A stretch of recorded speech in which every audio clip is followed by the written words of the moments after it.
prescription en matière pénale. La parole est à monsieur Alain Tourret, rapporteur de la commission des lois constitutionnelles, de la législation et de l'administration générale de notre République.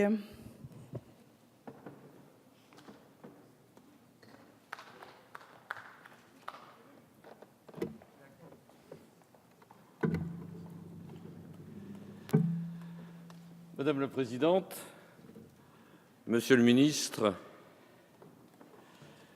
c'est une grande et belle loi que nous allons vraisemblablement voter après l'avoir si bien travaillé pendant de très nombreux mois.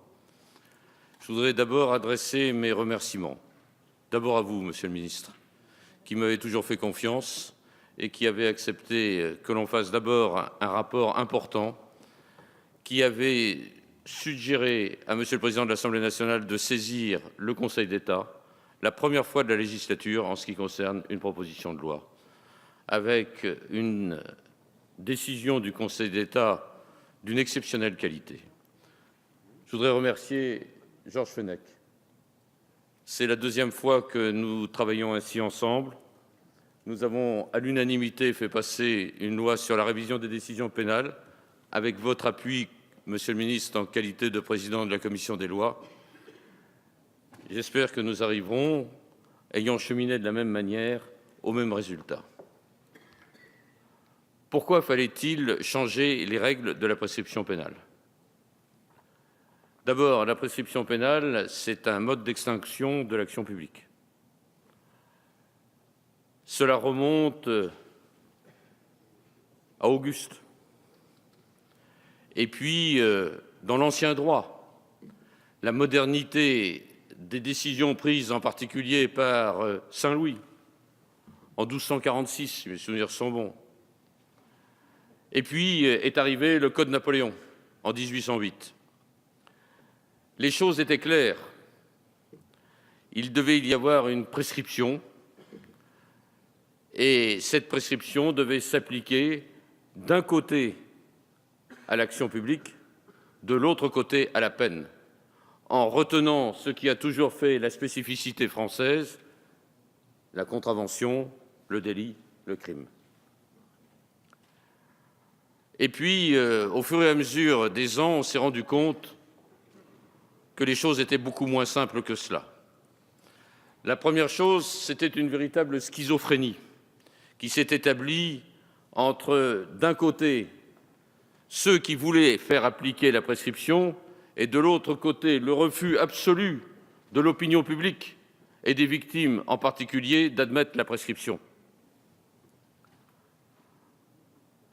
Deuxième chose, à partir de 1935, la Cour de cassation a décidé de se prononcer contra legem, contre la loi, qu'elle est normalement dans l'obligation d'appliquer, mais avec une continuité dans son opposition telle qu'elle ne peut que nous interroger au bout d'un certain temps. Car après tout, qui a raison? Napoléon en 1808 ou la Cour de cassation à partir de 1935? Et on conçoit très bien que tout cela a un peu explosé sous la pression de la criminalité économique, c'est-à-dire tout ce qui concerne la criminalité intelligente. Le législateur est lui-même intervenu à de multiples reprises pour opacifier les règles. Des prescriptions de 30 ans ont été inventées pour les délits, 30 ans pour les délits, 30 ans pour les crimes. De nombreuses prescriptions étaient des prescriptions abrégées. Finalement, plus personne ne s'y retrouvait et l'opacité était devenue la règle. Or, nous avons besoin de sécurité juridique.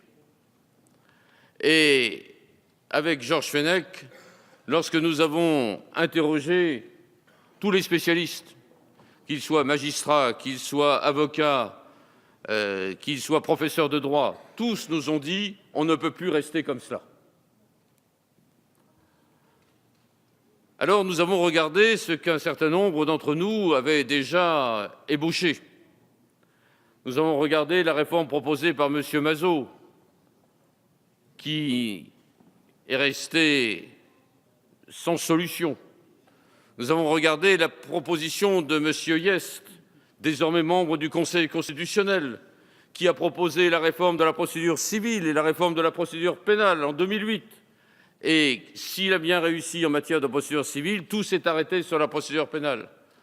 Nous avons regardé également toutes les propositions qui ont pu être faites par des hauts magistrats en la matière.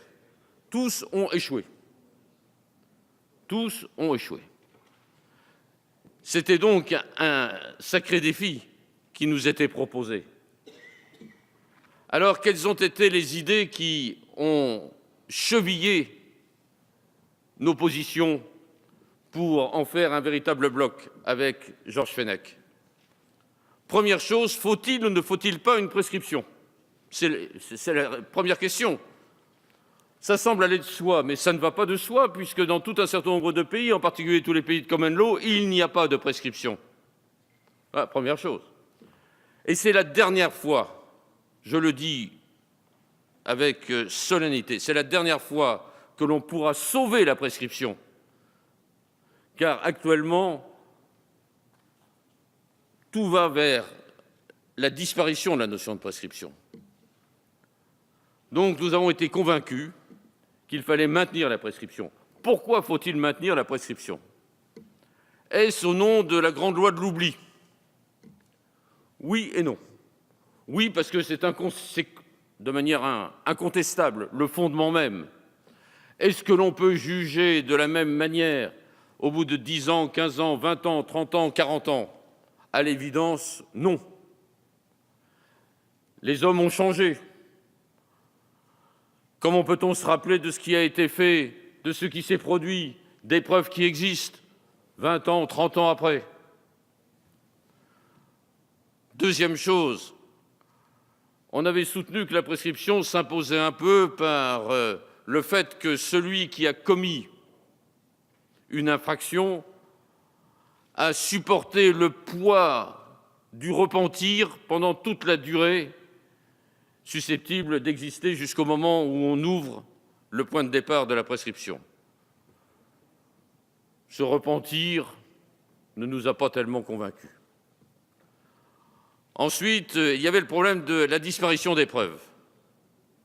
Problème délicat, car incontestablement, les preuves ne sont pas que des preuves scientifiques. Et sur ces preuves scientifiques, bien évidemment, nous avons là la possibilité de voir avec l'ADN tout ce qui a pu changer. Donc, nous avons pensé qu'il fallait un équilibre entre le droit à la sécurité et celui du procès équitable, un équilibre entre le droit des victimes d'obtenir réparation après une déclaration de culpabilité de l'auteur d'une infraction et celui de chacun d'être jugé dans un délai raisonnable, un équilibre entre la mise en œuvre des moyens techniques d'élucidation des infractions et enfin un équilibre entre les différents foyers de sens de la peine, entre le rappel de la loi et la défense de la société. Ce que nous ne voulons pas, c'est que la prescription soit un moyen général d'impunité. On doit répondre de ces faits, avec toutes les garanties de la loi. Mais bien évidemment, on doit pouvoir faire jouer la prescription. Alors nous avons estimé qu'il était nécessaire de rappeler, premier élément, que les durées étaient insuffisantes en matière de prescription et nous avons proposé leur doublement. Certains peuvent estimer que c'est trop important, mais je le rappelle, l'ensemble des législations étrangères prévoit des durées encore beaucoup plus longues que ce que nous avons retenu. Première chose. Deuxième chose, nous avons estimé qu'il était indispensable d'entériner la jurisprudence de la Cour de cassation, en particulier pour tout ce qui concerne les délits occultes. Car c'est la délinquance économique qui doit être poursuivie. Et bien évidemment, la délinquance économique, ce n'est pas la délinquance de droit commun. Et toutes les volontés de révision de la loi sont tombées parce qu'on n'avait pas pris cela en considération. Et nous avons été, avec Georges Fenech, très intéressés par les auditions que nous avons pu faire au pôle financier, et en particulier avec messieurs les juges d'instruction, tel monsieur Van Ruymbeck, qui nous a dit entériner la jurisprudence de la Cour de cassation, c'est ce que nous proposons. Nous avons eu à régler un problème, l'imprescriptibilité des crimes de guerre. J'avais été très séduit, monsieur le garde des Sceaux, par votre position personnelle dans une précédente législature. J'avais été très séduit également par les positions de M. Bruno Cotte. J'avais été très séduit également par votre prédécesseur, Mme Taubira, qui voulait absolument qu'il y ait une prescription des crimes de guerre. Et puis finalement, nous sommes arrivés à trouver un juste milieu. Et nous considérons désormais que la proposition que nous faisons avec le gouvernement, avec vous-même, Monsieur le garde des Sceaux, pour faire en sorte que la prescription des crimes de guerre, l'imprescriptibilité s'étende aux délits connexes, aux crimes connexes, c'est cela qui nous semble être la bonne solution en la matière. Je voudrais dire ici que l'apport du Conseil d'État a été essentiel, qu'il nous a fait renoncer à des prescriptions de 3 années que nous avions envisagées pour le cas où il n'y aurait pas de respect par les magistrats chargés de faire une enquête des délais normaux dans lesquels une enquête devait être faite. C'était trop compliqué. Or, ce que nous avons voulu, c'est simplifier. Cette loi, Monsieur le ministre, mes chers collègues, cette proposition de loi, Georges Fenech et moi, nous en sommes très fiers. Nous avons beaucoup travaillé. Vous m'avez dit une fois, Monsieur le ministre, vous avez fait véritablement un travail de garde des Sceaux. Je tiens à vous remercier de cette appréciation. Merci, monsieur le rapporteur.